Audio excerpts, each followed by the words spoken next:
ആകാശവാണി. നമസ്കാരം. വാർത്തകൾ വായിക്കുന്നത് സോഫിയ ഡാനിയൽ.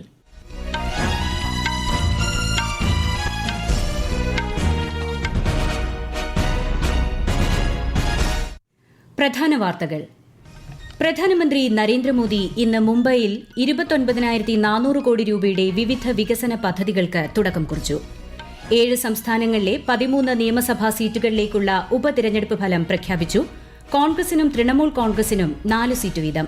ബിജെപിക്ക് 2, ആം ആദ്മി പാർട്ടിക്കും ഡിഎംകെയ്ക്കും ഓരോ സീറ്റ്. ഒരിടത്ത് സ്വതന്ത്ര സ്ഥാനാർത്ഥിക്ക് ജയം. ഊർജ്ജസ്വല ഗ്രാമം പദ്ധതി നടത്തിപ്പ് അവലോകനം ചെയ്യാൻ കേന്ദ്ര ആഭ്യന്തരമന്ത്രി അമിത്ഷായുടെ അധ്യക്ഷതയിൽ ഉന്നതതല യോഗം ചേർന്നു. കേരളം ഉൾപ്പെടെയുള്ള സംസ്ഥാനങ്ങളിൽ കനത്ത മഴയ്ക്ക് സാധ്യതയെന്ന് കേന്ദ്ര കാലാവസ്ഥാ വകുപ്പ്. സിംബാബ്വെയ്ക്കെതിരായ 4ാം ട്വന്റി ക്രിക്കറ്റ് മത്സരത്തിൽ ഇന്ത്യയ്ക്ക് 10 വിക്കറ്റ് ജയം. വാർത്തകൾ വിശദമായി. പ്രധാനമന്ത്രി നരേന്ദ്രമോദി ഇന്ന് മുംബൈയിൽ 29,400 കോടിയിലധികം രൂപയുടെ വിവിധ വികസന പദ്ധതികൾക്ക് തുടക്കം കുറിച്ചു. റോഡ്, റെയിൽവേ, തുറമുഖ മേഖലകളുമായി ബന്ധപ്പെട്ട പദ്ധതികളാണ് ഗൊരേഗാവിലെ നെസ്കോ പ്രദർശന കേന്ദ്രത്തിൽ പ്രധാനമന്ത്രി സമാരംഭിച്ചത്. इन प्रोजेक्ट से मुंबई और आसपास के क्षेत्रों की कनेक्टिविटी और बेहतर होगी. इनमें रोड और रेल परियोजनाओं के अलावा महाराष्ट्र के नौजवानों के कौशल विकास की बहुत बड़ी योजना भी शामिल है. अब मेरा लक्ष्य है महाराष्ट्र की इसी पावर से महाराष्ट्र को दुनिया का बड़ा आर्थिक पावर हाउस बनाने का. ഠാണെ ബോറിവലി ഇരട്ടക്കുഴൽ തുരങ്ക പദ്ധതി, ഗൊരേഗാവ് മുലുണ്ട് ലിങ്ക് റോഡ് പദ്ധതിയിലെ തുരങ്കം എന്നിവയ്ക്ക് പ്രധാനമന്ത്രി തറക്കല്ലിട്ടു.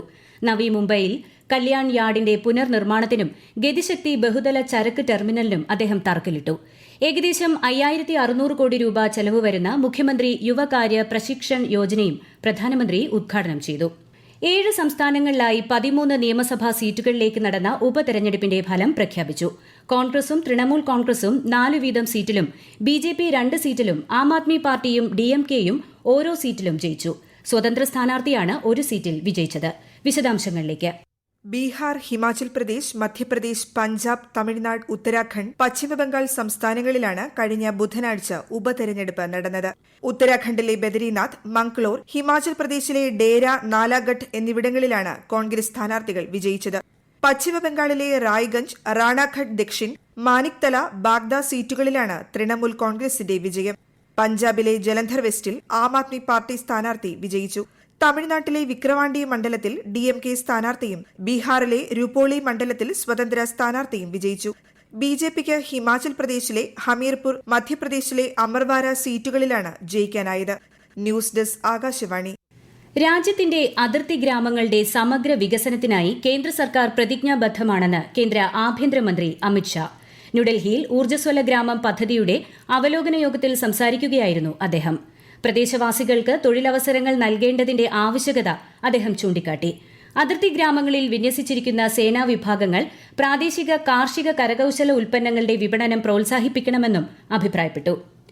നടപ്പ് സാമ്പത്തിക വർഷത്തിൽ 6,40,50,000 കോടി രൂപയുടെ പ്രത്യക്ഷ നികുതി പിരിവുമായി ആദായനികുതി വകുപ്പ്. പുതിയ കണക്കുകൾ പ്രകാരം കോർപ്പറേറ്റ് നികുതി 2,65,336 കോടി രൂപയിലും വ്യക്തിഗത ആദായനികുതി 3,61,862 കോടി രൂപയിലുമെത്തി. ആകെ പ്രത്യക്ഷ നികുതി പിരിവ് ഏകദേശം 20% ഗണ്യമായ വളർച്ച രേഖപ്പെടുത്തി. 5,74,000 കോടി രൂപയിലെത്തിയെന്നും ആദായനികുതി വകുപ്പ് അറിയിച്ചു. ഗോവ, മധ്യ മഹാരാഷ്ട്ര, ഗുജറാത്ത്, കർണാടക എന്നിവിടങ്ങളിൽ അടുത്ത 5 ദിവസം അതിശക്തമായ മഴയ്ക്ക് സാധ്യതയെന്ന് കേന്ദ്ര കാലാവസ്ഥാ വകുപ്പ്. തെലങ്കാന, മധ്യപ്രദേശ്, വിദർഭ, ഛത്തീസ്ഗഡ് എന്നിവിടങ്ങളിലും അടുത്ത 4 ദിവസം സമാന കാലാവസ്ഥ അനുഭവപ്പെടും. ആന്ധ്രാപ്രദേശിന്റെ തീരദേശങ്ങളിലും കിഴക്കൻ ഉത്തർപ്രദേശിലും വരും ദിവസങ്ങളിൽ അതിശക്തമായ മഴ ലഭിക്കുമെന്നും മുന്നറിയിപ്പുണ്ട്. കേരളത്തിൽ അടുത്ത 5 ദിവസം കൂടി ശക്തമായ മഴ തുടരും. ഇന്ന് കോഴിക്കോട്, കണ്ണൂർ, കാസർഗോഡ് ജില്ലകളിൽ അതിശക്തമായ മഴയ്ക്കുള്ള ഓറഞ്ച് ജാഗ്രതാ നിർദ്ദേശമുണ്ട്. പാലക്കാട്, ആലപ്പുഴ ഒഴികെയുള്ള മറ്റു ജില്ലകളിൽ മഞ്ഞ ജാഗ്രതാ നിർദ്ദേശം നൽകി. മലപ്പുറം, കോഴിക്കോട്, കണ്ണൂർ, കാസർഗോഡ് ജില്ലകളിൽ നാളെ മുതൽ ചൊവ്വാഴ്ച വരെ ഓറഞ്ച് ജാഗ്രതാ നിർദ്ദേശം തുടരും. നിയമതത്വങ്ങൾ സാധാരണക്കാരോട് ലളിതമായി വിശദീകരിക്കാൻ കഴിയുന്നില്ലെങ്കിൽ അഭിഭാഷക വൃത്തിയിലും നിയമവിദ്യാഭ്യാസത്തിലും തിരുത്തലുകൾ ആവശ്യമാണെന്ന് സുപ്രീം കോടതി ചീഫ് ജസ്റ്റിസ് DY ചന്ദ്രചൂഡ്. ലക്നൌവിലെ ഡോക്ടർ രാം മനോഹർ ലോഹ്യ ദേശീയ നിയമ സർവകലാശാലയുടെ ബിരുദദാന ചടങ്ങിൽ സംസാരിക്കുകയായിരുന്നു അദ്ദേഹം. പ്രാദേശിക ഭാഷകളിൽ നിയമം പഠിപ്പിക്കേണ്ടതിന്റെ ആവശ്യകതയ്ക്കും അദ്ദേഹം ഊന്നൽ നൽകി. ഉത്തർപ്രദേശ് മുഖ്യമന്ത്രി യോഗി ആദിത്യനാഥും ചടങ്ങിൽ പങ്കെടുത്തു. ലോക ദൃശ്യ ശ്രവ്യ വിനോദ ഉച്ചകോടി വേവ്സിന്റെ ആദ്യ പതിപ്പിന് ഇന്ത്യ ആതിഥ്യം വഹിക്കും. നവംബർ 20 മുതൽ 24 വരെ ഗോവയിലാണ് ഉച്ചകോടി. പരിപാടിയുമായി ബന്ധപ്പെട്ട് ഡൽഹിയിൽ നടന്ന യോഗത്തിൽ കേന്ദ്രമന്ത്രി അശ്വിനി വൈഷ്ണവ്, ഗോവ മുഖ്യമന്ത്രി പ്രമോദ് സാവന്ത് തുടങ്ങിയവർ പങ്കെടുത്തു. രാജ്യത്തിന്റെ വിനോദ വ്യവസായ വികസനത്തിൽ വേവ്സ് സുപ്രധാന നാഴികക്കല്ലായിരിക്കുമെന്ന് ശ്രീ അശ്വിനി വൈഷ്ണവ് പറഞ്ഞു. മാധ്യമങ്ങളിലും വിനോദ വ്യവസായത്തിലും കൂടുതൽ തൊഴിലവസരങ്ങൾ സൃഷ്ടിക്കുന്നതിലാണ് ശ്രദ്ധ കേന്ദ്രീകരിക്കുന്നതെന്നും മാധ്യമ ലോകവും വിനോദ ലോകവും ഘടനാപരമായ മാറ്റത്തിലൂടെയാണ് കടന്നുപോകുന്നതെന്നും കേന്ദ്രമന്ത്രി വ്യക്തമാക്കി. നേപ്പാളിൽ പ്രധാനമന്ത്രി പുഷ്പ കമാൽ ദാഹൽ പ്രചണ്ഡ ജനപ്രതിനിധി സഭയിലെ വിശ്വാസ വോട്ടിൽ പരാജയപ്പെട്ടു. അധികാരം ഏറ്റെടുത്തതിനു ശേഷം അദ്ദേഹം നേരിട്ട 5ാമത് വിശ്വാസ വോട്ടെടുപ്പാണ് ഇത്. അനുകൂലിച്ച് 63 വോട്ടും എതിർത്ത് 194 വോട്ടുമാണ് ലഭിച്ചത്. 138 വോട്ടുകളാണ് വിശ്വാസപ്രമേയം പാസാക്കാൻ വേണ്ടിയിരുന്നത്. വിശ്വാസ വോട്ടിൽ പരാജയപ്പെട്ടതിനെ തുടർന്ന് പുതിയ പ്രധാനമന്ത്രി നിർണയത്തിനുള്ള തയ്യാറെടുപ്പിലാണ് നേപ്പാൾ. പ്രധാനമന്ത്രി സ്ഥാനത്തിനുവേണ്ടി അവകാശവാദം ഉന്നയിക്കുന്നതിനായി വിവിധ രാഷ്ട്രീയ കക്ഷികൾക്കുള്ള സമയപരിധി നാളെ വൈകിട്ട് 5-ന് അവസാനിക്കും. ഈ വാർത്തകൾ ആകാശവാണിയിൽ നിന്ന്. ആകാശവാണി വാർത്തകളും വാർത്താധിഷ്ഠിത പരിപാടികളും all India radio news Thiruvananthapuram എന്ന യൂട്യൂബ് ചാനലിൽ ലഭ്യമാണ്.